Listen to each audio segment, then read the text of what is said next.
राधा राधा स्वामी दयाल की दया, राधा स्वामी सहाय।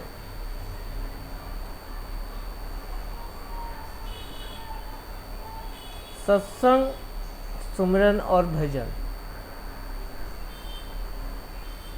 यही परमार्थ के तीन मुख्य अंग हैं।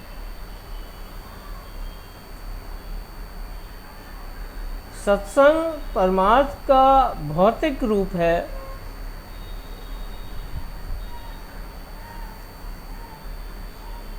सुमिरन मानसिक और भजन आत्मिक आंतरिक अंग है। सत्संग, सुमिरन, भजन। सत्संग भौतिक व्यवहारिक रूप है, सुमिरन मानसिक रूप है और अभ्यास यानी भजन आंतरिक और आत्मिक रूप है सत्संग का। और यही तीन मुख्य अंग हैं। जब तक ये तीन अंग पूरे ना हो, अभ्यास अधूरा है। इसमें भजन यानी अभ्यास मुख्य है। सारा सत्संग और सुमिरन इसीलिए है कि भजन के स्तर पर अपनी चेतना को पहुंचाया जा सके, क्योंकि उद्धार सुरत का होता है और जब तक आत्मिक स्तर पर खोल ना उतरे, सुरत अंग बरामद नहीं हो सकता। इस तरह हम भजन को सत्संग का आत्मिक रूप भी कह सकते हैं।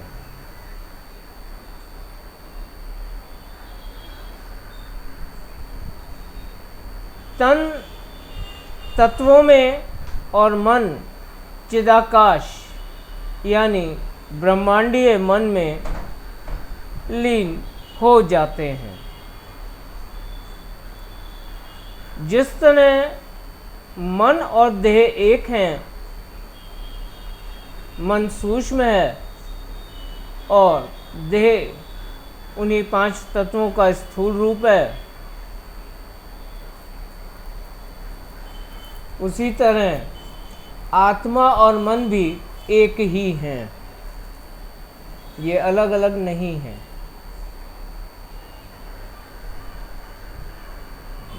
समझने की बात, अगर मन सूक्ष्म है और देह स्थूल है तो आत्मा कारण है। आत्मा को कारण देह कहा है, मन को सूक्ष्म देह कहा है और देह को स्थूल कहा गया है। तीनों ही देह हैं, आत्मा भी, क्योंकि आत्म तत्व है। आत्मा को भी तत्व कहा गया है, परम तत्व। तो तीनों ही तत्व का ही रूप है, एक कारण रूप, एक सूक्ष्म रूप, एक स्थूल रूप, और इस स्तर पे आत्मा, मन और देह तीनों एक ही हैं। अलग अलग आयाम में अलग अलग देह है, कहीं कारण, कहीं सूक्ष्म और कहीं स्थूल। और इस देह के बंधन से मुक्त होना ही सुरत अंग का बरामद होना है।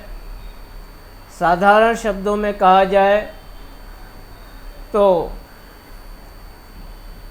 सत्य संग स्थूल रूप है, सुमिरन सूक्ष्म रूप है और भजन कारण यानी आत्मिक स्तर है।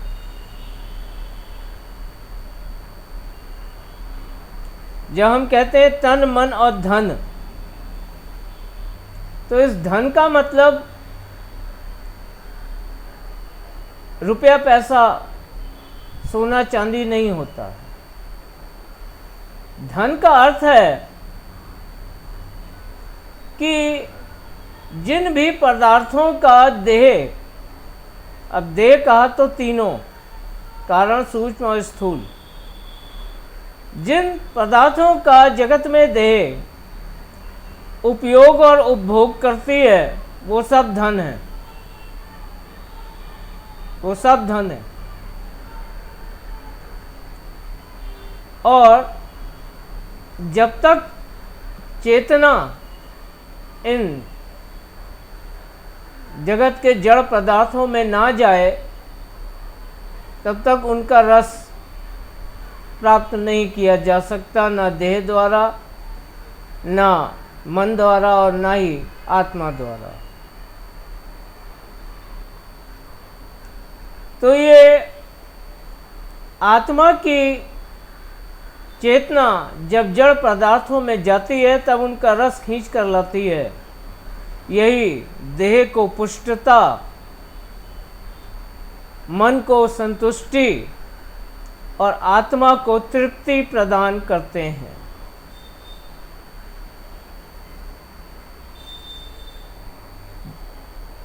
पदार्थ के रस, यही भोजन है देह का, मन का और आत्मा का।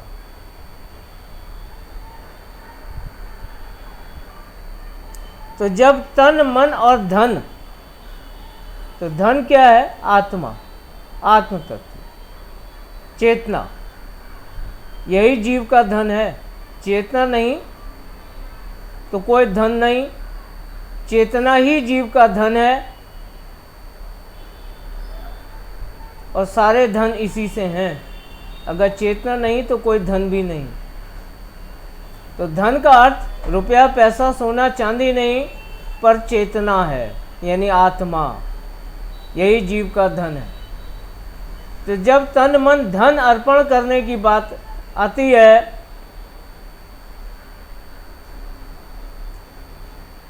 तो इसे आप मनसा वाचा कर्मणा या देह, मन और आत्मा इस रूप में समझ सकते हैं।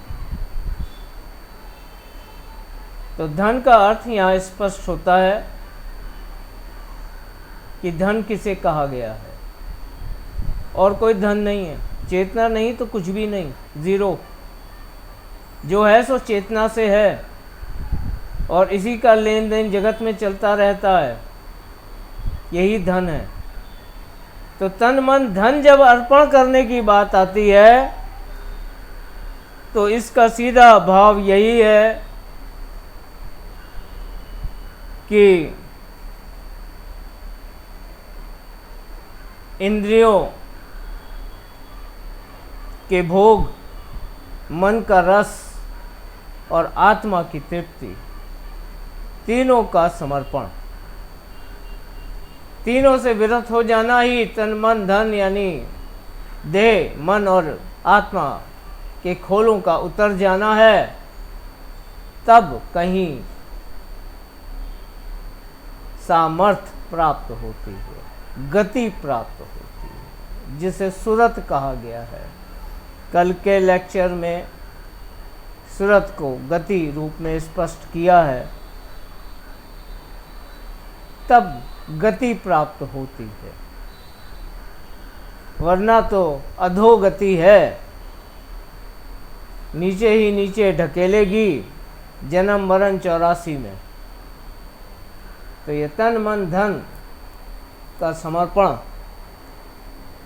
जब होता है सद्गुरु के चरण शरण में, तब अंतर में गति प्राप्त होती है। इसे ही सुरत अंग का बरामद होना या चौथा पद कहा गया है। सो सत्संग के 3 अंग यानी सत्य संग, सुमरन और भजन। इसमें भजन यानी अभ्यास, यानी आत्म तत्व से परे हो जाना ही मुख्य है। क्योंकि उद्धार तभी होगा और सूरत का होगा। आत्मा तो कुछ समय का मोक्ष पा सकती है, पर आत्मा का उद्धार कभी नहीं होता। सच्ची और पूरी मुक्ति आत्मा को कभी नहीं मिलती। एक लंबे समय का मोक्ष काल जरूर मिलता है।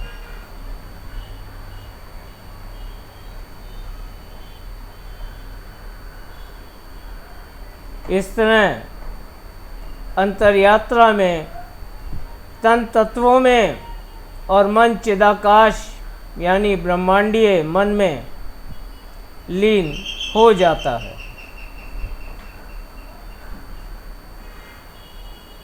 सत्संग से बुद्धि स्पष्ट होती है। सत्संग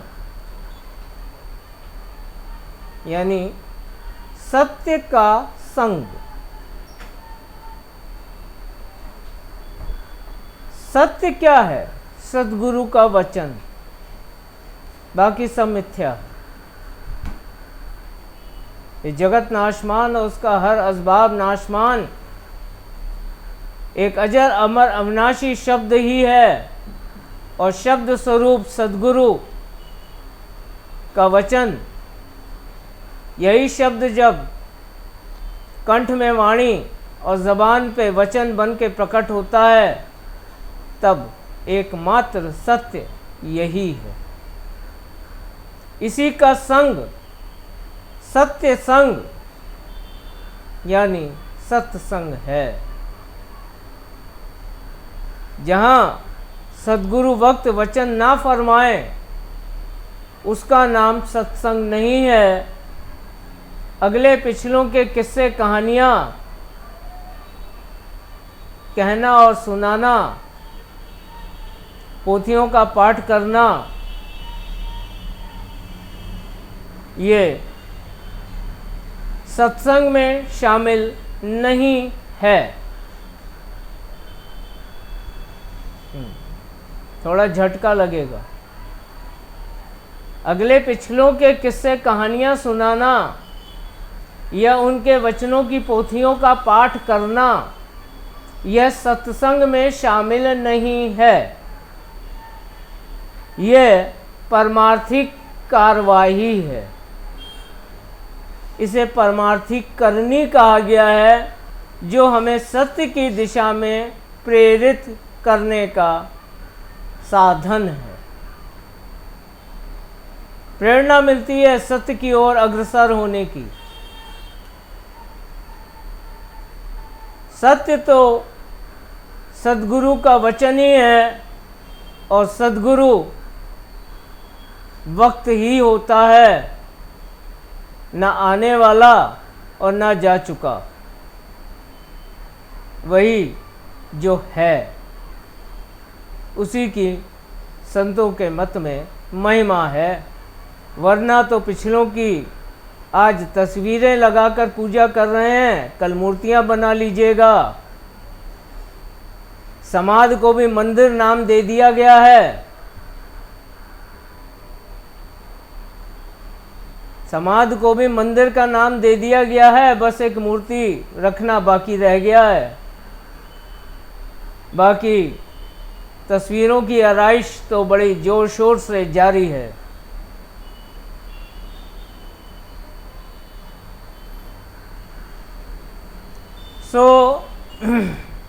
सत्संग से यानी सद्गुरु के संग साथ सानिध्य और उनके वचनों को खुद पर घटा घटा कर सुनना, समझना और उस पर अमल करने से बुद्धि स्पष्ट होती है, तो कर्म निष्काम हो जाते हैं। जब बुद्धि स्पष्ट होती है तो कर्म निष्काम हो जाते हैं, और निष्काम कर्म जो अभिलाषा से रहित होते हैं, वो जीव को उसके कर्तव्य और दायित्वों के दायरे में सीमित रखते हैं, इस तरह कर्तव्य और दायित्वों के दायरे में सीमित रहकर जीव निष्कर्म हो जाता है। यही कर्मों से रहित हो जाना है। निष्काम कर्मों से रहित होना नहीं है। आपने कामना नहीं करी पर कर्म का तो फल मिलेगा ही, जैसा कर्म होगा। बेशक आपने कामना नहीं करी। निष्कर्म होना नहीं है निष्कर्म होने का अर्थ। निष्कर्म होने का अर्थ है कि कर्मों को करते हुए उनका कोई प्रतिफल जनरेट ना हो। यह है निष्कर्म, जिसका भेद सद्गुरु वक्त के संग साथ और सानिध्य में ही मिल सकता है। सुमिरन से मन निर्मल होता है।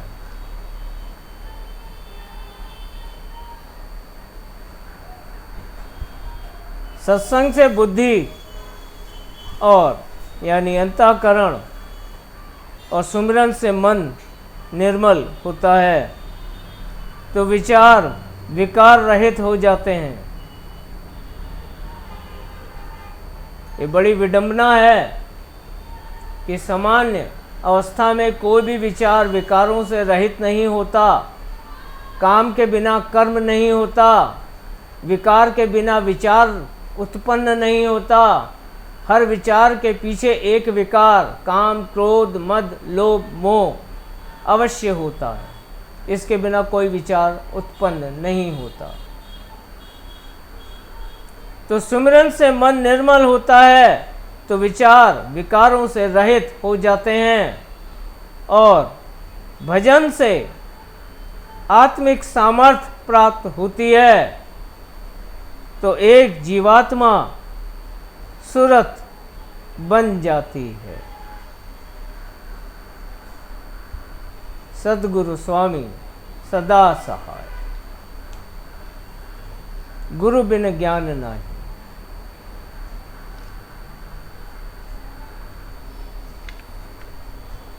यदि सत्संग में ध्यान ना लगे, शुरुआत तो सत्संग से ही होगी, सत्य वचन से। यदि सत्संग में ध्यान ना लगे तो बुद्धि विकारों से ग्रसित हो जाती है। अब ध्यान अगर सत्संग में सद्गुरु के वचन में नहीं लगेगा तो बुद्धि में तो ऊट पटांग ख्याल ही आएंगे, विकार। खाली दिमाग शैतान का घर। जब दिमाग में वचन जा ही नहीं रहा है तो शैतान के घर में तो शैतानी ही आएगी। यदि सत्संग में ध्यान ना लगे तो बुद्धि विकारों से ग्रसित हो जाती है। सुमिरन में ध्यान ना लगे तो नाम गुप्त हो जाता है और भजन में ध्यान ना लगे तो शब्द नहीं खुलता। इस प्रकार हम पाते हैं कि परमार्थ की राह में ध्यान ही मुख्य है। परमार्थ की राह में ध्यान ही मुख्य है। यही साधना है, यही साधन है और यही साध्य है।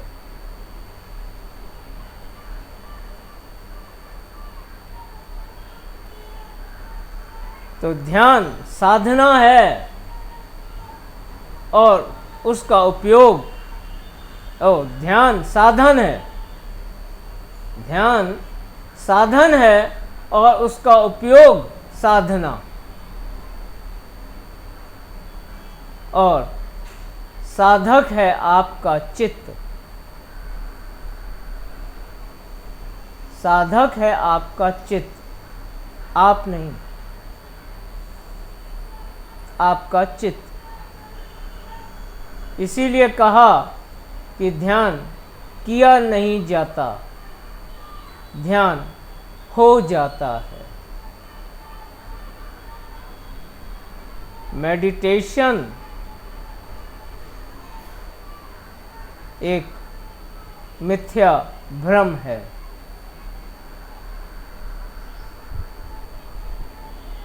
ध्यान करना, ध्यान लगाना ये मिथ्या भ्रम है। ना तो ध्यान किया जा सकता है और ना ही ध्यान लगाया जा सकता है, ध्यान तो हो जाता है।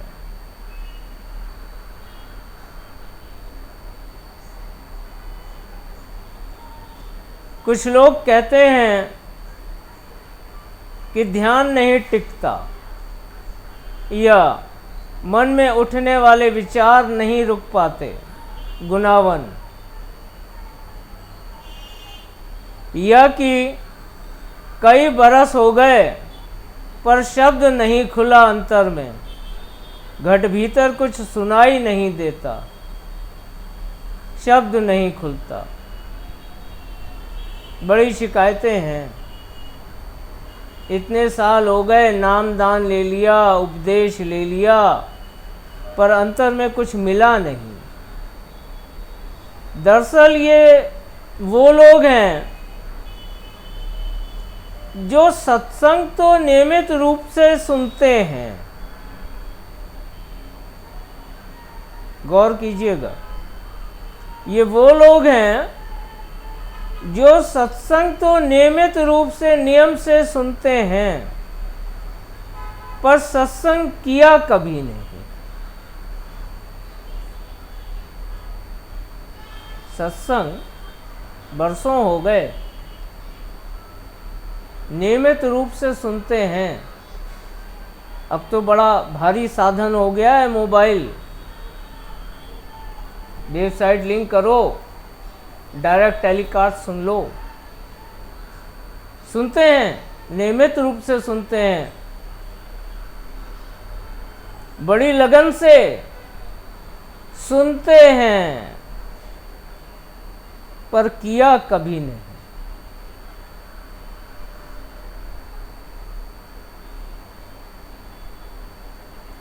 सुनने मात्र से कल्पनाओं का विकास होता है। सुन रहे हैं और मन कल्पनाएं करता जा रहा है। ऐसे सुरंग है, ऐसा उजारा है, ऐसा शब्द है, सूरत खींच रही है, सूरत उड़ रही है, गगन शिखर पर बजा है नगाड़ा, है ना, मुरली बज रही है, बीन बज रही है। सब कल्पनाओं में यात्रा कर लेते हैं। ये सुनने का लाभ है। सुनने मात्र से कल्पनाओं का विकास होता है और सत्संग करने से मार्ग पर बढ़ने की तकनीक, सत्संग सुनने से कल्पनाओं का विकास होता है और सत्संग करने से मार्ग पर बढ़ने की तकनीक प्राप्त होती है। एक करनी है, एक कथनी है।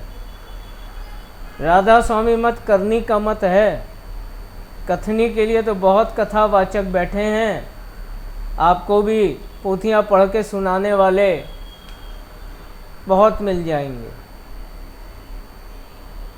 तो ऐसे लोग कल्पनाओं में ही सारा मार्ग तय कर लेते हैं और सब कुछ रटकर वाचक ज्ञानी बन जाते हैं। बड़ी सुंदर व्याख्या करेंगे, बड़ी जीवंत व्याख्या करेंगे। आपकी कल्पनाओं के पंख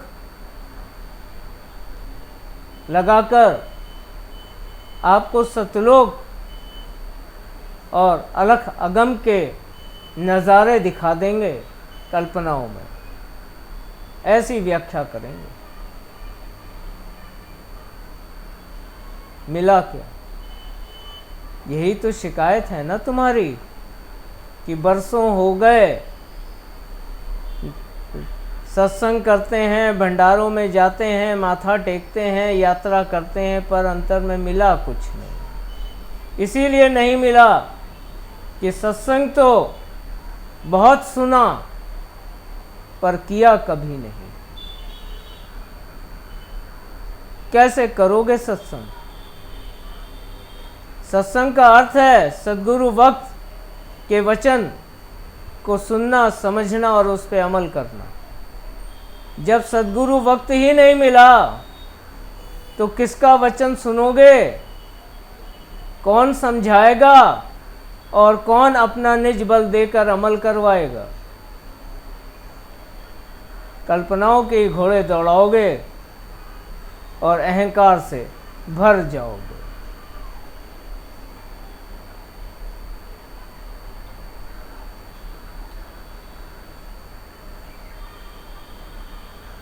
तो सत्संग किया कैसे जाए? ध्यान देकर। ध्यान देकर सत्संग कैसे किया जाए? हम बच्चों से कहते हैं कि पढ़ाई में ध्यान दो वरना फेल हो जाओगे। हमने अपने बच्चों से भी कहा, और जब हम बच्चे थे तो हमारे माता पिता ने भी हमसे यही डायलॉग कहा था। हमने भी सुना और हमने भी सुनाया। शायद दादाजी ने भी पिताजी से कहा होगा कि पढ़ाई में ध्यान दो वरना फेल हो जाओगे, या तुम्हारा ध्यान किधर है? जब हम गलत दिशा में भटकने लगते थे तो टोका जाता था, ये नहीं कि गलत जा रहे हो, टोका जाता था तुम्हारा ध्यान किधर है। अर्थ ये है कि हमारा ध्यान जब हमारे पास होगा तभी तो हम उसका उपयोग कर पाएंगे।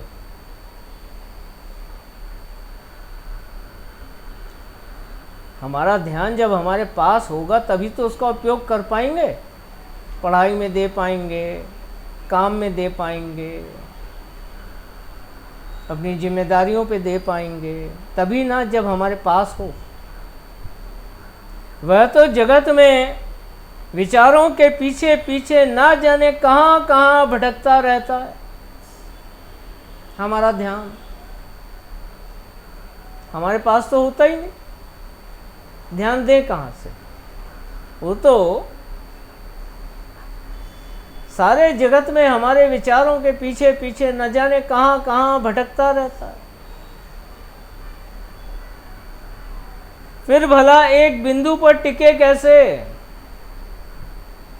तो भजन की शुरुआत अभ्यास, भजन की शुरुआत शब्द से नहीं, शब्द से नहीं होती।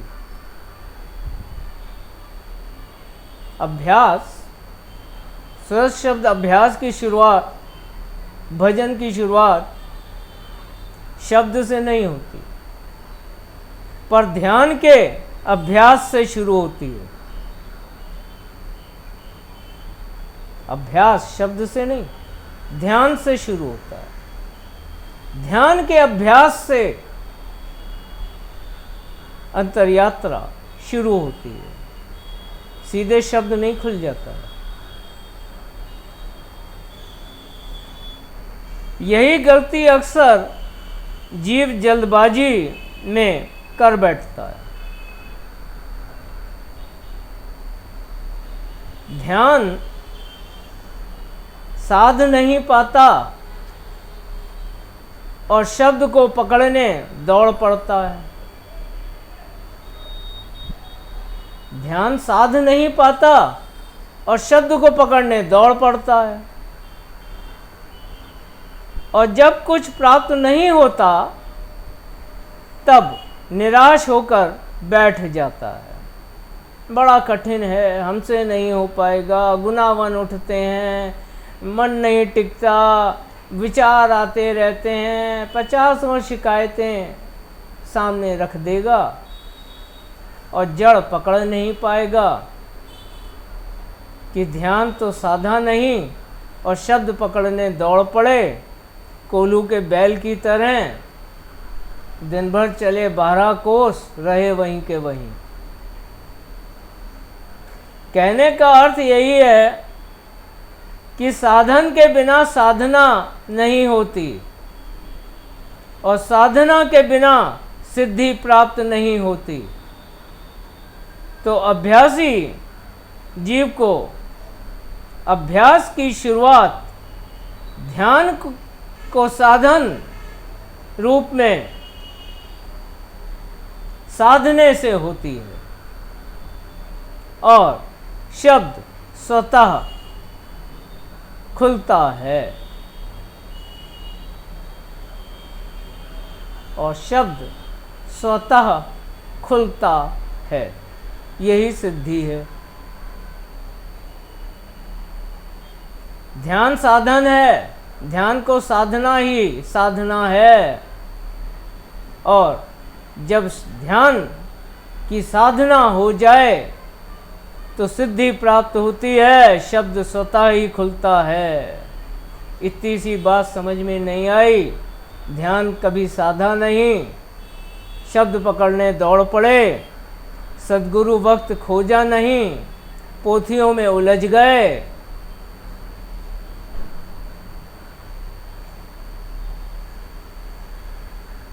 आगे तो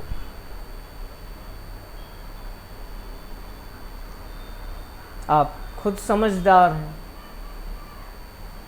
फिर शिकायत, सारी शिकायतें बेमानी हो जाती हैं कि इतने साल हो गए, कुछ खुला नहीं, कुछ मिला नहीं, कुछ दिखा नहीं, कुछ सुना नहीं। सद्गुरु खोजो री प्यारी, तेरे भले की कहूँ, गुरु तो पूरा ढूंढ, तेरे भले की कहूँ। राधा